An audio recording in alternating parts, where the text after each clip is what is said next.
Bien, buenos días, iglesia, buenas tardes ya. Mi nombre es Jairo Namnun y es un privilegio para mí estar nuevamente delante de ustedes, con la palabra de Dios delante, con la palabra de Dios encima, esperando poder agradar a Dios con lo que presentamos. Antes de iniciar, quiero dar gracias a Dios y animar una vez más a las madres que están aquí en medio nuestro, más ahora que mi madre está por ahí atrás, sentada. A las que tienen niños pequeños, que el Espíritu Santo las llene de paciencia. A las que tienen niños mayores, les llene de sabiduría. A las que tienen hijos adultos, les dé discernimiento. Y a las que han sufrido pérdidas, les dé consolación. En la tarde de hoy vamos a estar en Mateo capítulo 5, versículo 1 hasta el 12. Acompáñenme ahí, por favor. El Evangelio según Mateo capítulo 5, versículo 1 al 12. Vamos a estar en el Sermón del Monte, el inicio del Sermón del Monte, las llamadas bienaventuranzas. Antes de iniciar, déjeme decirle algo que creo que todos saben. El Sermón del Monte es una de las porciones de la Biblia más conocidas en el mundo entero y de mayor importancia también para muchos. De hecho, el pensador cristiano Agustín de Hipona decía de este sermón que todo aquel que piadosamente y con corazón abierto medita en el Sermón del Monte encontrará allí el estándar perfecto de la vida cristiana. Pero este sermón no solamente ha impactado a cristianos, sino que el mundo en general encuentra su valor y su propósito. Por ejemplo, Mahatma Gandhi, este pensador, filósofo, político no cristiano, se refiere a este sermón diciendo: yo no tengo interés en el Jesús histórico. No me importa si alguien demuestra que Jesús nunca vivió, o que lo que narran los evangelios no es más que la imaginación de algún escritor. El Sermón del Monte, sin embargo, seguirá siendo verdad para mí, decía Gandhi. Ahora, que sea famoso y que sea influyente no significa que es fácil de tragar o fácil de leer. Mira cómo lo dice este antiguo ateo convertido al cristianismo, C.S. Lewis. Él dice esto: ante la pregunta de si me agrada el Sermón del Monte, si agradar se refiere a gustar o disfrutar, supongo entonces que a nadie le agrada. ¿A quién le gusta que lo tumben al piso con un martillo? No puedo imaginarme a nadie más muerto espiritualmente que aquel que puede leer este sermón y quedarse tranquilo. Yo no sé si tú viniste a la iglesia hoy listo para que te den un martillazo y te lleve al piso, pero eso es exactamente lo que hace este Sermón del Monte. Y así como hace este sermón, hace para mí estas bienaventuranzas, este inicio de este sermón. Preparémonos para el martillo divino leyendo la palabra de Dios. Mateo capítulo 5. Cuando Jesús vio a las multitudes, subió al monte, y después de sentarse, sus discípulos se acercaron a él, y abriendo su boca, les enseñaba diciendo: bienaventurados los pobres en espíritu, pues de ellos es el reino de los cielos. Bienaventurados los que lloran, pues ellos serán consolados. Bienaventurados los humildes, los mansos, pues ellos heredarán la tierra. Bienaventurados los que tienen hambre y sed de justicia, pues ellos serán saciados. Bienaventurados los misericordiosos, pues ellos recibirán misericordia. Bienaventurados los de limpio corazón, pues ellos verán a Dios. Bienaventurados los que procuran la paz, pues ellos serán llamados hijos de Dios. Bienaventurados aquellos que han sido perseguidos por causa de la justicia, pues de ellos es el reino de los cielos. Bienaventurados serán cuando los insulten y persigan y digan todo género de mal contra ustedes falsamente por causa de mí. Regocíjense y alégrense, porque la recompensa de ustedes en los cielos es grande, porque así persiguieron a los profetas que fueron antes que ustedes. Señor Dios, Señor Jesús, tú eres nuestro amoroso Señor y Maestro. Tú sabes mejor que nosotros lo que necesitamos. Nosotros hemos demostrado a lo largo de nuestra vida que solos no podemos. Lo único que nos sale fácil es pecar. Y escuchar estas palabras, Señor, estas bienaventuranzas son tan diferentes a lo que nosotros creemos y hacemos, que te rogamos en esta tarde que tú nos bendigas con la capacidad de someternos ante ti. Señor, danos el poder del Espíritu para escuchar, para hablar verdad. Señor, danos el poder del Espíritu para ser transformados conforme a esta verdad. En tu nombre, Jesús. Amén. Este es el primer sermón del primer libro del Nuevo Testamento. Y estas son las primeras palabras de ese primer sermón. Estas bienaventuranzas son la introducción o la base, mejor dicho, de todo lo que Cristo va a decir en lo adelante. Y cada uno de estos dichos o proverbios o bienaventuranzas pudiera ser un solo sermón o más. De hecho, esta porción es uno de los que más libros se ha escrito en la historia de la fe cristiana. Y es que las bienaventuranzas contienen como los trucos, no los atajos, pero cuáles son las técnicas para poder vivir una vida buena. Pero resulta que esta buena vida tiene la característica de que para vivirse las cosas no son como parecen. Es como si fuera una puerta que dice empuje y tú la empujas y resultaba que había que alarla. O que parecía al menos que había que empujarla y resultaba que era alarla. O una botella que de pronto no se abra hacia la derecha, sino hacia la izquierda. No importa cuánto tú te esfuerces, no llegas al resultado que tú querías y lo único que encuentras es fricción. Pues las bienaventuranzas son la entrada, las técnicas de cómo vivir una vida verdaderamente buena. Cuando la puerta yo la empujo y no funciona, cuando la botella la abro y no se abre. Y de hecho, las bienaventuranzas son un regalo de Dios para nosotros como un mapa que nos lleva justo al corazón del carácter de un hijo de Dios. Empecemos con el texto y si leyeron los primeros 2 versículos nos dan un poquito del contexto, ¿no es cierto? Dicen, cuando Jesús vio ¿a quiénes? Las multitudes, subió al monte. Oigan esto. Él vio multitudes, sube al monte. Después de sentarse, ¿quiénes se acercan a él? Pueden decirlo. Sus discípulos. Y abriendo su boca les enseñaba. ¿Qué hay cosas que notar? ¿A quién, o mejor dicho, quiénes seguían a Jesús? Multitudes. ¿Cuántos líderes multitudinarios tenemos hoy en día? Pareciera que muchos, pero ninguno como Jesús. Él era un predicador muy conocido. A cada ciudad, a cada aldea que él entraba, todo se turbaba, todo el mundo se alteraba, todo el mundo quería acercársele. De hecho, ustedes conocen las historias, algunos trataban hasta de tocarlo. Con tal de tocarlo podrían ser sanados, decía. Jesús estaba tan ocupado, tan rodeado de personas que dicen los evangelios en varias ocasiones que él tenía que levantarse tempranito, antes que nadie más, para poder orar a solas. De hecho, también los evangelios nos enseñan al menos en 2 ocasiones que Jesús no tenía tiempo ni para comer, porque todo el tiempo estaba rodeado de personas. Ahora, ¿a quién fue que Jesús enseñó? No sé si te diste cuenta que dice el texto. Dice que lo seguían las multitudes y ¿quiénes se acercaron a él? Sus discípulos. Y esto no es una coincidencia. El ministerio de Jesús tocaba a las masas, pero impactaba a los discípulos. Todos recibían algo, pero algunos recibían todos. Y esa es una buena manera de iniciar esta tarde, esta mañana. ¿Dónde estás tú? ¿Eres tú parte de la multitud que le gusta escuchar de Jesús? ¿O eres parte tú de los discípulos que se sientan a aprender de Él? El primer grupo recibe algo, pero el segundo grupo lo recibe todo. El primer grupo habla de Jesús, pero el segundo grupo escucha al Señor. Ahora, diciendo que eres de los discípulos ya, ¿tú has notado qué alta opinión tenía el Señor de sí mismo? Como dije ahorita, hoy en día cualquiera puede tener una multitud detrás. Basta tener cierta personalidad y una cámara y pararte en YouTube y ahí tú tienes un canal, miles de seguidores. No de discípulos, pero sí de multitudes que te conocen.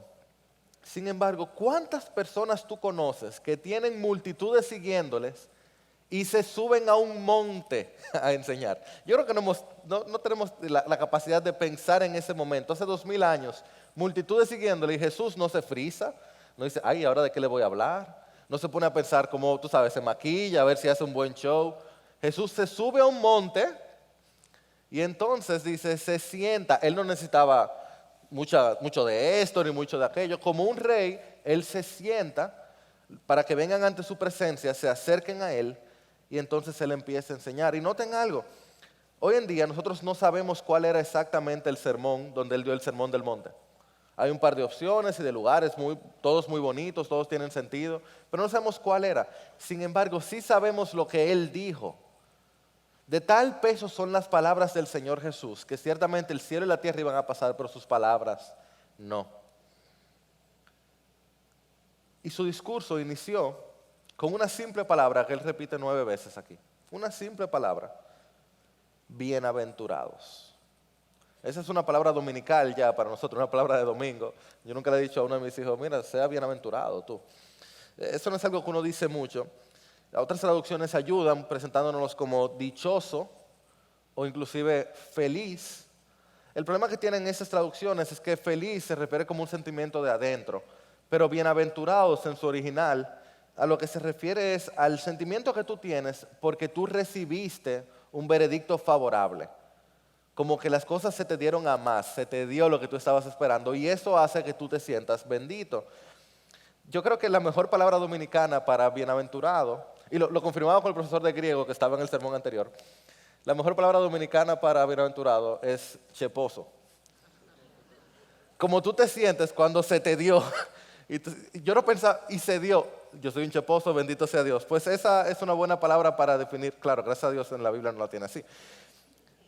Ahora, otra palabra que es la que se usa en inglés es bendecido. Bendecido, #blessed. Cuando uno usa eso, tú lo ves en Instagram hoy, tú estás en la playa, en un lugar hermoso, todo muy bien.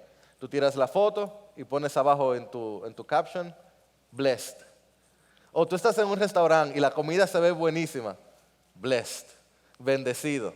Tu hijo se graduó, bendecido. Se dio el negocio, bendecido. Cristo dice algo totalmente diferente a eso. Uno cree que el bienaventurado es el que todo le sale bien y Cristo está diciendo, no, no es así. Porque el reino de Dios es un reino contra cultura. Quédate con esta frase, el reino de Dios es el reino al revés. El reino al revés. Y como nadie sabe mejor que nuestro Creador cómo debemos vivir, vivir al revés es la única forma de vivir verdaderamente. El reino al revés es la única manera de encontrar verdadera bendición y bienaventuranza. Así que aquí vienen los trucos, son 8 trucos, 8 técnicas para tener una vida verdaderamente buena y feliz, según el creador de la vida. Primera técnica, obvio, fácil, todo el mundo se sabe esta, bienaventurados los pobres, dice en Mateo 5:3. Bienaventurados los pobres en espíritu, pues de ellos es el reino de los cielos. Ya vamos viendo qué tan al revés es este reino, porque nadie quiere tener un pobre cerca. Esa es la condición de nuestro corazón. Y Cristo dice, no, bienaventurados los pobres en espíritu. ¿Qué es un pobre? No es tan fácil de definir, porque el pobre ve a otro más pobre y dice, no, aquel es pobre, yo estoy bien. Sin embargo, la RAE, la Real Academia de la Lengua Española, define pobre como aquel que no tiene lo necesario para vivir. Creo que esa es una buena definición, aquel que no tiene lo necesario para vivir. ¿Y cómo se ve el pobre? Bueno, el pobre no tiene mucho de valor, no tiene mucho que sea valioso.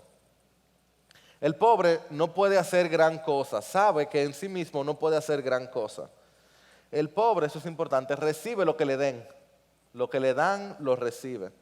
El pobre pide. Pide. El verdadero pobre sabe que está en necesidad y oye esto, el verdadero pobre no tiene a quien mirar para abajo. Está en tal necesidad que no mira para abajo a nadie, él sabe que está ahí en el fondo. Pues el pobre espiritual de quien habla Cristo sabe que no tiene mucho que mostrarle a Dios. Sabe que no tiene mucho valioso delante de Dios. El pobre espiritual sabe que está en necesidad de salvación. El pobre espiritual recibe lo que Dios le dé. Lo que sea que Dios le dé, lo recibe. El pobre espiritual sabe que no puede hacer nada para ganar su libertad. El pobre espiritual pide y clama y ora, pero que ya yo pedí, sigue pidiendo y pide y clama y ora y gime y ruega. Y el pobre espiritual tampoco tiene a quien mirar hacia abajo, porque sabe que a lo más es un hermano lo que tiene al lado. El reino de los cielos es un reino de regalo, es un reino de gracia. ¿Cómo se recibe la gracia? Con manos abiertas. El reino de los cielos no puede ser ganado por raza, o por valor, o por fuerza, o por riqueza. El reino de los cielos se les da, oye, ¿a quiénes? A los pobres, a los despreciados, a las prostitutas, a los endeudados. La característica principal para obtener entrada al prestigioso club del reino de los cielos es ser un pobre, enfermo y necesitado y saber que lo es. El reino al revés es para aquellos que se le está cayendo el mundo encima. Y si ese eres tú, bienvenido. Y si ese no eres tú, Bueno, ese eres tú, lo que pasa es que no lo sabes todavía. El reino al revés dice que el primer truco para una buena vida es ser pobre. Segundo truco, versículo 4. Bienaventurados los que lloran, pues ellos serán consolados. Ese es nuestro Dios que dice felices los infelices. Me parece una contradicción. Los que están llorando son los verdaderamente felices. Pero llorar, si somos honestos, debería ser una respuesta natural para nosotros cuando pensamos el mundo en que vivimos. Te voy a dar algunas estadísticas simples. El 100% de las personas que está aquí ha pecado hoy. ¿Sabías eso? Absolutamente todo el que está aquí esta mañana de alguna manera u otra ha pecado ya. No voy a dar mucho detalle, pero conversaba con uno de mis hijos y le decía, mi amor, él pecó. Y le decía, mi amor, ¿tú querías pecar? Y me dijo, no papi, yo no quiero pecar, llorando. Piensa en esa realidad que decía mi hijo que es la misma mía. ¿A ti no te pasa que tú no quieres pecar y tú vuelves y pecas? Que tú no quieres fallar y tú vuelves y fallas. Esa es la realidad de la vida bajo el sol. Que nuestro pecado está siempre delante de nosotros. Y eso es algo que debería llevarnos a llorar. Pero vamos a decir que aquí, en el servicio pasado no había, pero quizás en este servicio está la persona que hoy no ha pecado. Cero pecado. Vaya, mira, 100 de 100. Se levantó devocional. Domingo, sí, domingo. Se levantó con devocional, puso música cristiana, cocinó. Por supuesto que era una madre, o sea, el Día de la Madre. Le cocinó a los muchachos un desayuno increíble. Los muchachos después la trataron súper increíble. Un día increíble ha tenido la mamá. Tú sabes que antes que se acabe el día, tú vas a pecar. Pero digamos que no. Alguien va a pecar contra ti. Ese es el mundo en que vivimos, que cuando tú no la falla otro contra ti. Vamos a decir que este ha sido el día donde tú no pecas y nadie pecó contra ti. Amado hermano, amada hermana, en el mejor de los momentos, una llamada puede desbaratarte la vida. Eso no es. Un semáforo que alguien no respete puede desbaratártelo todo. Una equivocación, o aún tú haciéndolo bien, una equivocación de otro puede desbaratar todo por lo que hemos construido todas nuestras vidas. Y si eso no fuera suficiente, la mejor de las vidas termina en la muerte. Es por eso que la realidad es que todo el mundo vive con el sufrimiento detrás de la oreja. Esa es la condición debajo del sol. Y Cristo dice, sí, reconózcanlo y lloren. Pero ojo que Cristo no dice, bienaventurados los llorones.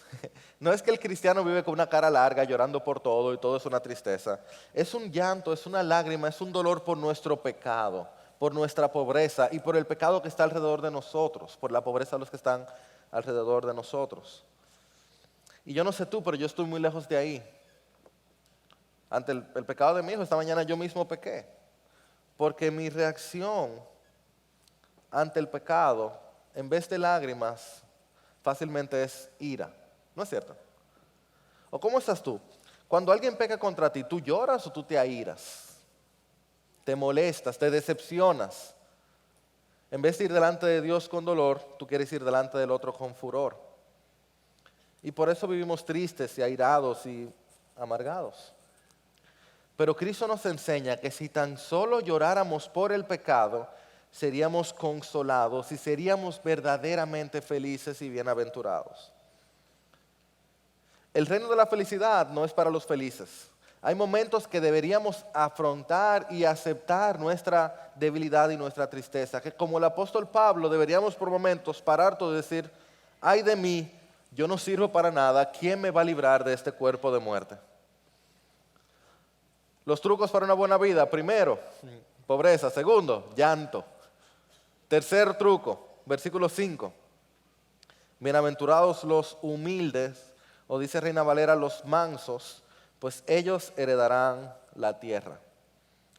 Este es el reino al revés. Friedrich Nietzsche, uno de los pensadores y filósofos más influyentes de todos los tiempos, decía que lo bueno es todo aquello que te hace sentir más poderoso y te da más poder. Y lo malo es todo aquello que tenga apariencia o procedencia de debilidad. O sea que los mansos, horrible para Nietzsche. Y Cristo dice, no, los mansos son los bienaventurados.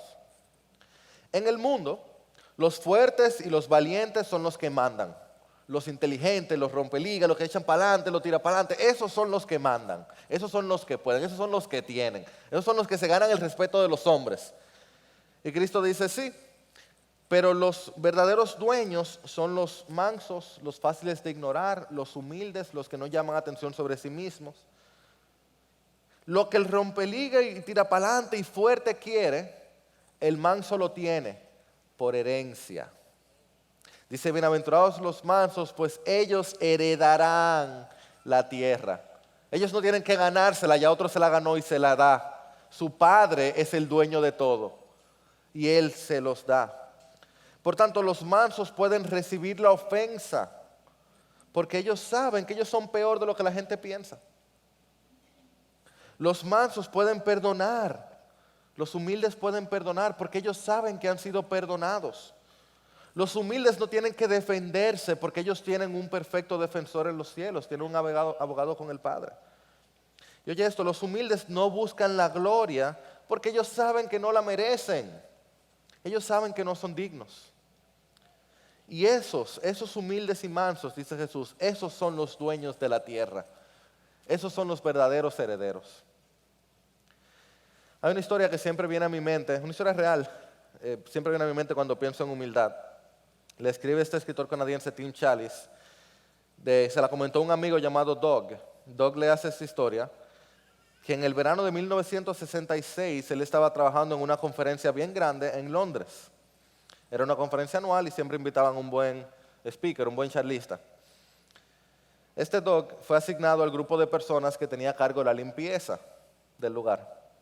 A medianoche, él estaba barriendo las escaleras en el centro de conferencias cuando llegó un caballero mayor y le preguntó si la conferencia era efectivamente en este salón. Doug le dijo que sí, pero que le había llegado tarde, que ya todo el mundo se había acostado a dormir, que empezaba el otro día. El hombre estaba vestido de una manera muy sencilla, nada ostentoso. Entonces, él tenía un pequeño maletín con él y Doug le dice, ¿usted viene a la conferencia? Sí, yo vine a la conferencia, pero... ¿Y usted tiene dónde dormir? Le pregunta. Y el señor le dice, mire, la verdad es que no. Bueno, ok, hay una habitación, ahí están durmiendo los estudiantes que vinieron, son como unos 50, pero usted cabe ahí.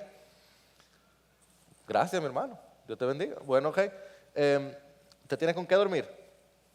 La verdad es que no, yo no vine preparado para esto. Bueno, entra a la cocina, saca una toalla y le pone la toalla en el piso y luego saca otra toalla para ponérsela de almohada. Y luego Doug, de buena gente, se prepara también al lado de él como para acompañar al señor mayor, para dormir uno al lado del otro. Cuando van a acostarse se da cuenta Doug de que el hombre no ha cenado y le dice, ¿usted no tiene hambre? Le voy a decir la verdad, yo tengo un poco de hambre. Ok, el hombre va a la cocina y lo que encuentra son unas hojuelas de maíz con leche, es decir, conflé con leche, y le prepara su conflé al señor mayor. Mientras están sentados cenando, el hombre empieza a compartirle de que él tenía varios años trabajando en Suiza. Él tenía un pequeño ministerio que servía principalmente a hippies y a viajeros, a personas, tú sabes, afueradas de la sociedad. Y dice que él tiene años sirviendo ahí junto a su esposa y que él ha visto varias personas convertirse al Señor. No cientos, pero varias personas convertirse al Señor. Y Doug dice, wow, qué hombre tan interesante, mira qué ministerio tan chulo, así pequeñito, pero bueno. Y nada, se acuestan, como le dije, Doug se duerme al lado de este señor para acompañarlo. Se levanta la mañana siguiente y Doug se encuentra que está en graves problemas. Los líderes de la conferencia se le acercaron y le dijeron, tú no sabes quién tú pusiste a dormir en el suelo, ¿verdad? Ese es Francis Schaeffer, ese es el charlista de la conferencia, ese fue el invitado internacional. Él es el conferencista principal del Congreso y tenemos una habitación separada solo para él. Y Doug dice, es que él no dijo nada. Yo no tenía idea de quién era este hombre. Él no sabía la celebridad que era, uno de los principales pensadores de la historia cristiana, quien definitivamente formó gran parte del pensamiento correcto de la iglesia el siglo pasado, y que su pequeño ministerio ciertamente era pequeño, pero había impactado personas claves al sol de hoy, personas que estamos leyendo de ellos ahí en Le Havre, en Suiza. Pero resulta que Schaeffer nunca reveló nada de eso. Él nunca dijo nada de eso. Él aceptó en humildad su suerte y él estaba agradecido por lo que Dios le había dado. ¿Cuán lejos estamos de ahí? Yo hubiera llegado y digo, Doc, pero me dice, tú puedes llamar a tu jefe, Jairo, tú sabes. Y llama al jefe, ¿Jairo quién? Pero esos somos nosotros, pero Cristo dice, los verdaderamente felices son quienes, los pobres, los llorosos, los humildes. Dice el versículo 6, los hambrientos y sedientos. Bienaventurados los que tienen hambre y sed de justicia, pues ellos serán saciados. Cuando Cristo se refiere al hambre y a la sed, Él se refiere a los deseos más profundos de nuestro interior. Es el hambre y la sed lo que hace que un bebé llore o que un señor mayor trabaje. Es el hambre y la sed lo que motiva todo lo que nosotros hacemos en el día a día. O, como bien decimos en Dominicana, el mal comido no piensa. A la vez es cierto que nuestros apetitos están un poco dañados. Porque nosotros, aunque tenemos hambre de algo mejor, nos satisfacemos con disparates. Llenamos nuestro paladar de basura y por eso nos sentimos llenos, pero enfermos, hinchados. La pornografía, por ejemplo, nos hace sentir culpables, nunca nos satisface y sin embargo volvemos una y otra vez cuando nos sentimos solos y terminamos sintiéndonos más solos. La vanagloria, lo bien que se sienten que hablen de nosotros y desde que se acaba nos sentimos vacíos. El chisme nos llama la atención y queremos un poco más y damos un poquito más y luego seguimos igual de insatisfechos con nosotros mismos. La ira, le damos rienda suelta a la ira, que paguen y luego nos llenamos de remordimiento. Pero por el contrario, la justicia nos llena genuinamente. Y el hambre y la sed por justicia nos lleva a decirle que no a la lujuria porque sabemos que es contrario a lo que Dios quiere para nosotros. Un corazón que está deseando la justicia de Dios decide decir que no a copiarse un examen. Decide decir que sí a pagar por sus impuestos, no porque los vayan a encontrar, sino porque su alma quiere hacer lo que es correcto delante de Dios.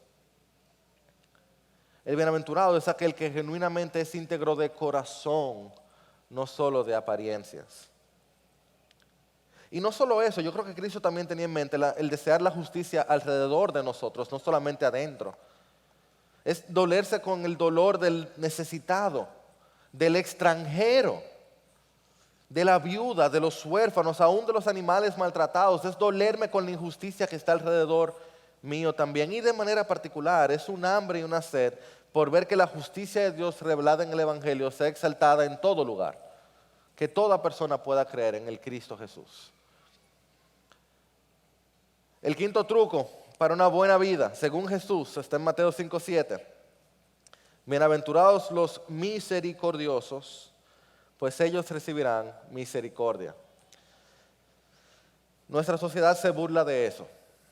Si tú fallaste una vez, mala tuya. Si fallaste dos, mala mía. No importa cuántos años tú tengas de cristiano, una gente te falla y tú desconfías de él o de ella. Nadie puede vivir con una vida de misericordia hoy en día, ¿no es cierto? Aun cuando tú le muestres misericordia a alguien, tú te preguntas ¿hasta cuándo? De hecho, acompáñame a Mateo 18, por favor, porque ese no es un problema de hoy. Mateo capítulo 18. Este que vamos a ver es un conocido personaje por muchas cosas llamado Apóstol Pedro. Y la gente siempre habla que él era muy impulsivo y es verdad. Pero en este caso estamos viendo un Pedro muy comedido, un Pedro muy paciente.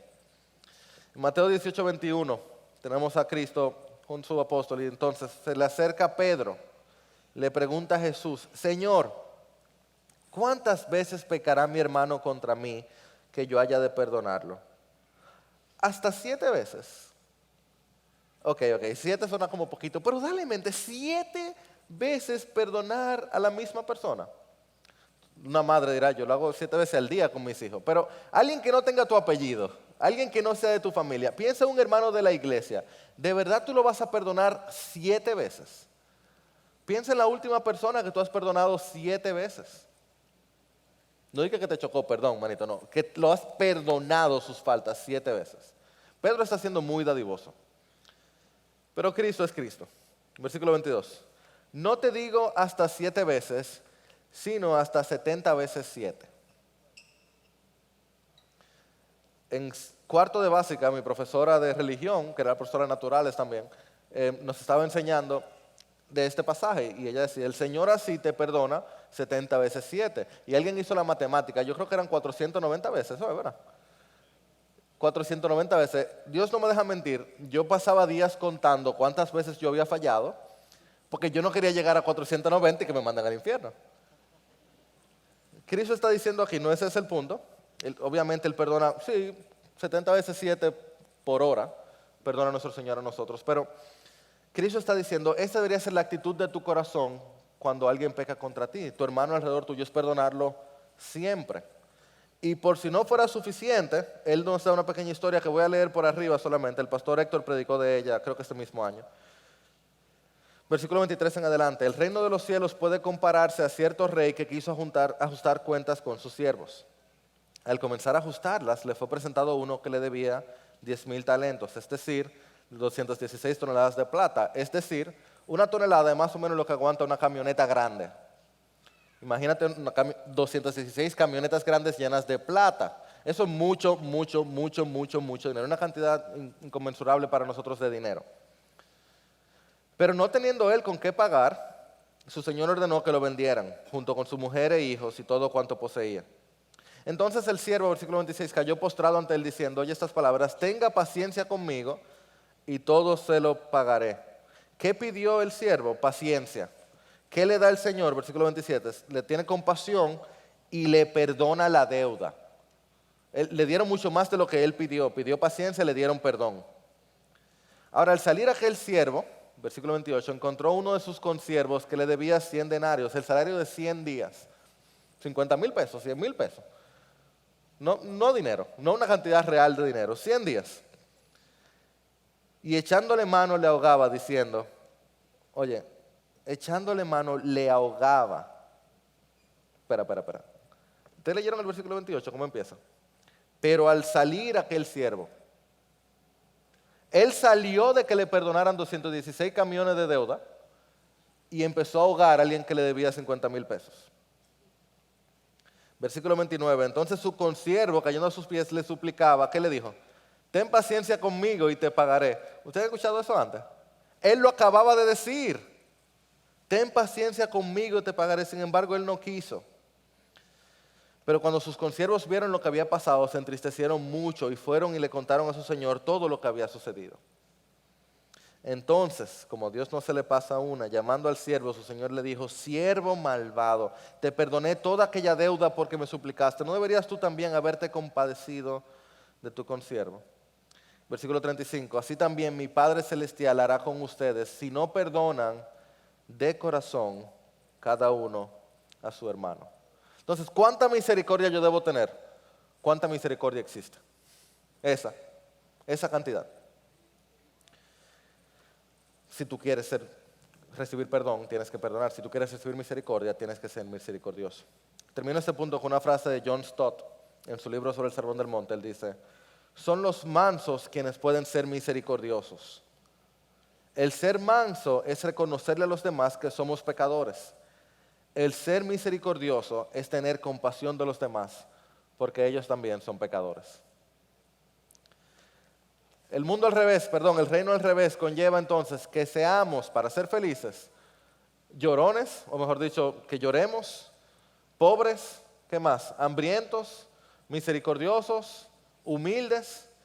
Versículo 6, de limpio corazón, bienaventurados los de limpio corazón, pues ellos verán a Dios.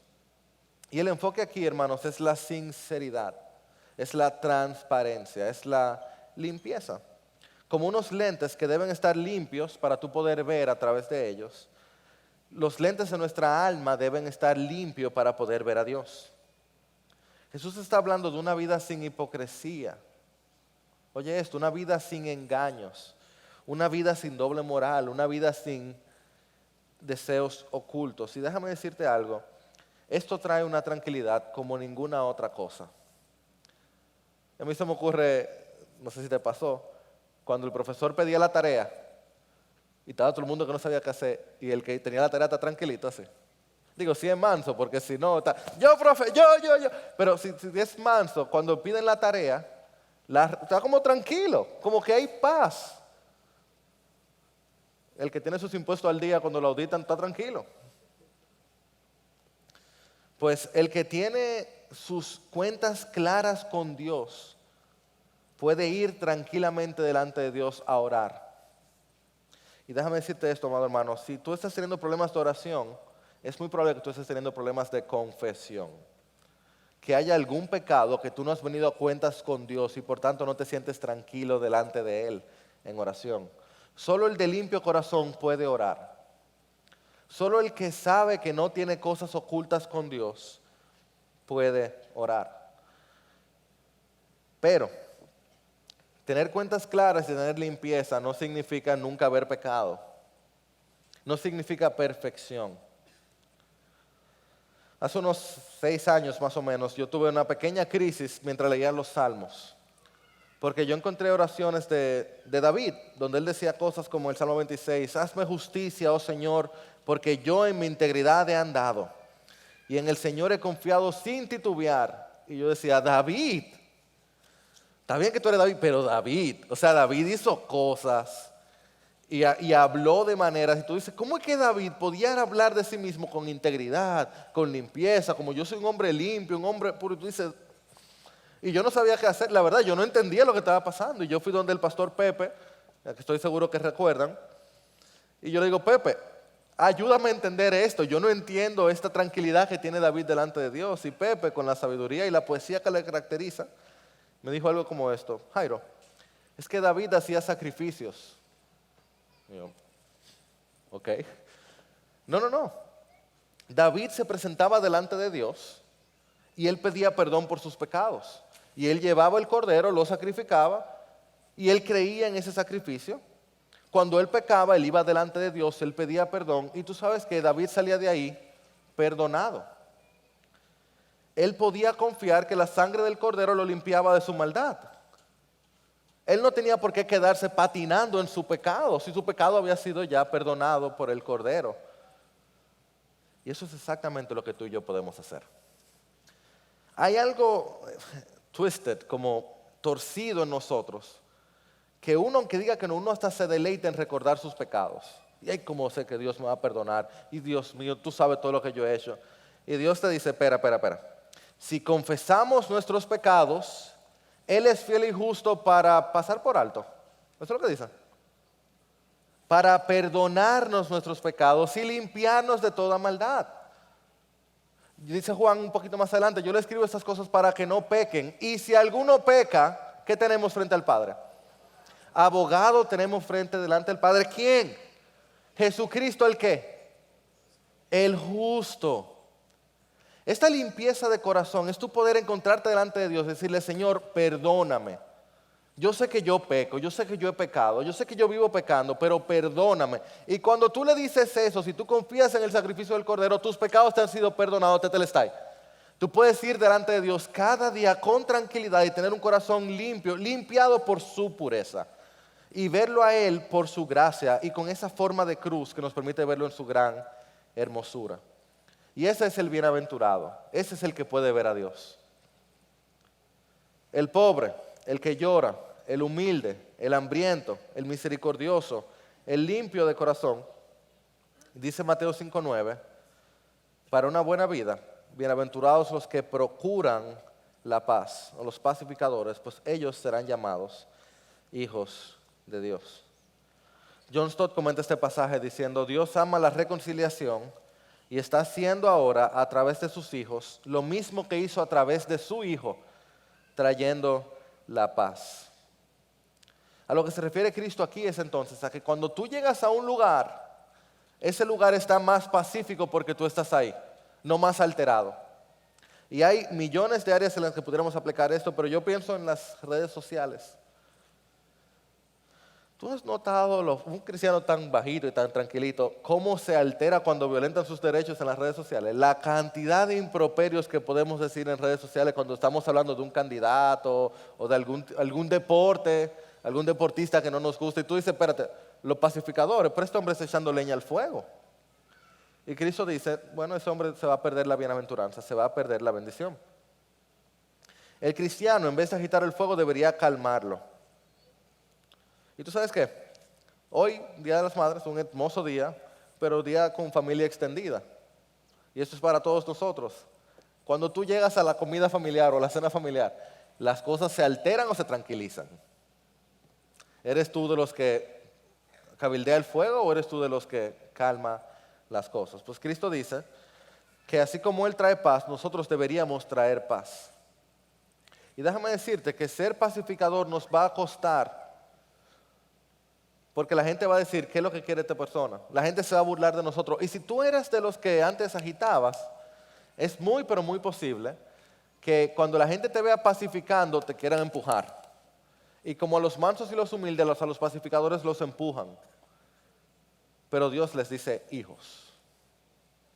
Dios les dice hijos. Y es atado a esto que encontramos la octava bienaventuranza, versículo 10 en adelante.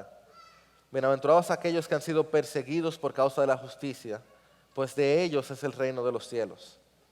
Bienaventurados serán cuando los insulten y persigan y digan todo género de mal contra ustedes falsamente por causa de mí. Y oigan, no es accidente que Jesús pase de pacificadores a persecución, porque el mundo ama tanto la guerra y el odio que cuando ve a personas trayendo la paz los va a rechazar. Pero la palabra enseña claramente que nosotros somos responsables de nuestras acciones, no de las de los demás.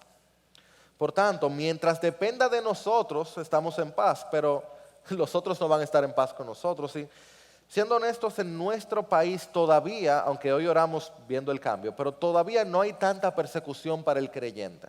Cuando tú lo comparas con el Medio Oriente o con muchas otras naciones, aún naciones avanzadas, que tú ni siquiera puedes, como decía el pastor Miguel, criar a tus hijos de acuerdo a la palabra porque te los quitan, nosotros la tenemos bien. Pero si tú eres creyente, hay alguna manera en la que regularmente tú vas a sufrir algún tipo de persecución. Porque si tú eres luz, al que le gusta andar en la oscuridad, le va a afectar y va a querer sacarte de ahí. Y pareciera que en nuestro país eso está cada vez sintiéndose más, donde se hace cada vez más difícil tú poder ser cristiano en la luz pública. Es cada vez más difícil que una persona pueda estar en la palestra pública siendo creyente. Y Cristo dice, pues están siendo bienaventurados. Cristo dice, van a recibir mi bendición, porque en este reino al revés, lo rechazado del mundo es lo que yo recibo. Y Cristo también nos dice aquí en este texto que, miren, como ustedes, la Biblia está llena de profetas y de hombres y mujeres de Dios que antes de nosotros sufrieron persecución. Ustedes añaden a una lista bendecida donde está también David y donde está también Jeremías y donde está también Jesús mismo. Así que en el momento de persecución podemos ver a aquel que caminó antes de nosotros, aquel que está delante de nosotros y decir, Señor, en ti confiamos, tú dices que esto es una bendición. Según Jesús entonces, 8 trucos para una buena vida. Esto no sale en la revista, pero sí sale en la palabra. Pobreza. Bienaventurados los pobres en espíritu. Bienaventurados los que lloran. Bienaventurados los mansos. Bienaventurados los que tienen hambre y sed de justicia. Bienaventurados los misericordiosos. Bienaventurados los de limpio corazón. Bienaventurados los pacificadores y bienaventurados los que padecen persecución. Y yo oigo esto y yo miro mi vida y yo digo, yo no estoy ahí. Yo no estoy ni cerca. Si esas son las características para una verdadera buena vida, mi vida no va para nada bien.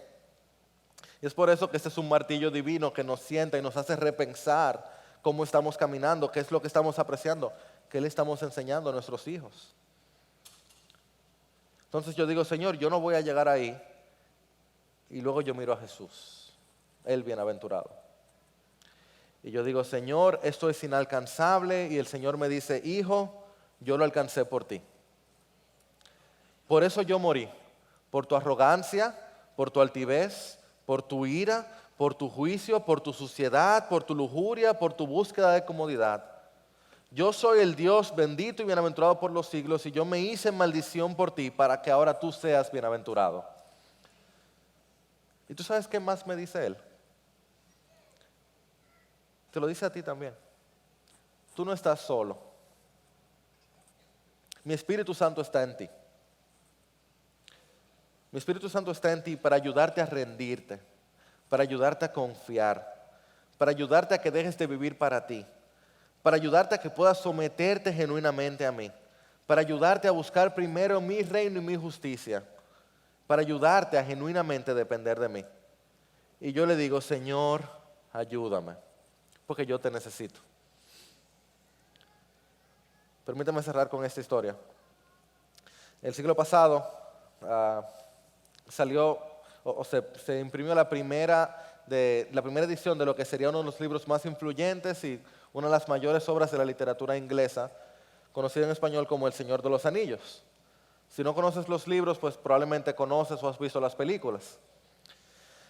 El escritor J.R.R. Tolkien era un creyente, un profeso cristiano, que quería mostrar diversas cosas, pero una de ellas era el peregrinar cristiano, las aventuras de la vida cristiana como tal. No es como Narnia, pero sí tiene tanta enseñanza para nosotros ahí. Y una de esas que pasamos mucho por alto son los hobbits. ¿Conocen los hobbits? Son estas figuras humanas que tienen entre 2 y 4 pies de altura. Cuando son altos, 4 pies, o sea, como por aquí. Gorditos, de pies anchos, a tal punto que no pueden usar zapatos por los anchos que son los pies. Andan descalzos, lampiños, que viven una vida muy relax, escondidos en una pequeña comarca, sin inventar mucho con gente de afuera. No son tus héroes típicos, digámosle así.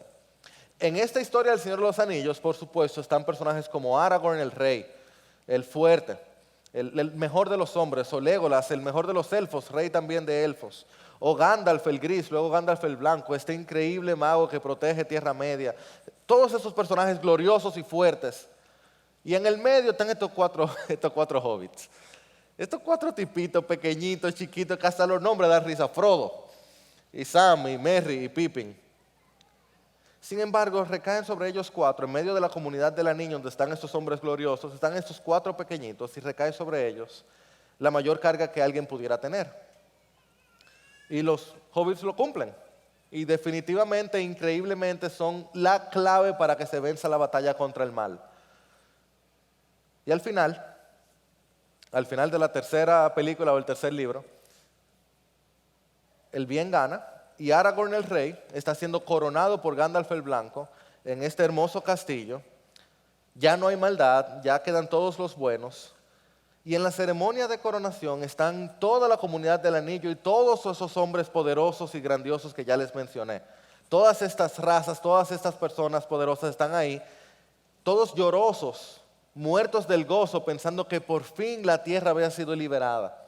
Por fin había un rey, ya había un rey que podía rescatarlos y podía regirlos con bondad. Y Aragorn, después de ser coronado, con su corona, va pasando por donde cada uno de estos personajes y cada personaje se postra delante de él. Y él los mira y los saluda y los abraza y juntos lloran. Y están ahí Legolas y Arwen y Elrond y Gimli y todos estos hombres poderosos y sabios, hombres y mujeres poderosos y sabios. Y al final de esa caminata gloriosa, Aragorn llega y están los 4 hobbits. Y parecen 4 niños, así pequeñitos. Todos estos hombres están estos 4 hobbits. Y por supuesto, cuando ellos ven a Aragorn, su rey que los rescató tantas veces, ellos se postran. Y Aragorn se agacha y los mira a los ojos y le dice, no amigos, ustedes no se postran ante nadie. Porque estos 4 pequeñitos y débiles fueron los que liberaron la Tierra Media del anillo. Porque estos 4 debiluchos, en su confianza, fueron los que se convirtieron en los verdaderamente fuertes. Porque en el reino al revés, la tierra fue salva por estos pequeñitos. Ahí hay algo para ti y para mí. Nosotros no somos los poderosos. Ninguno de nosotros es Aragorn, ni Gandalf, ni Legolas, ni nada de eso. Nosotros no somos los grandes y fuertes. A lo más que llegamos en esta historia es a Hobbit, a gordito pequeñito con pie grande. En esta historia hay un solo rey, hay un solo digno de gloria y honra. Ese es el único que va a ser coronado al final. Pero amado hermano, si tú y yo mantenemos nuestro rostro hacia abajo, con los ojos puestos en Jesús, tranquilos en pobreza, tranquilos en escasez, sin buscar nuestra gloria, en humildad, en mansedumbre, en hambre y sed, aún en persecución. Si tú y yo vivimos una vida que no se trata de nosotros, oh amado hermano, tú y yo también vamos a estar en la celebración. Y nuestro rey nos va a mirar al rostro Y lo más que va a decirnos es: bien hecho, buen siervo y fiel. Así que, mi amado, ¿tú quieres ser bienaventurado? Bendice al bienaventurado por los siglos. ¿Tú quieres ser bendito y feliz? Bendice al Dios, el Dios eterno y Padre nuestro Señor Jesucristo. ¿Tú quieres una vida buena? Olvídate de que tu vida se trata de ti y vive tu vida para Él.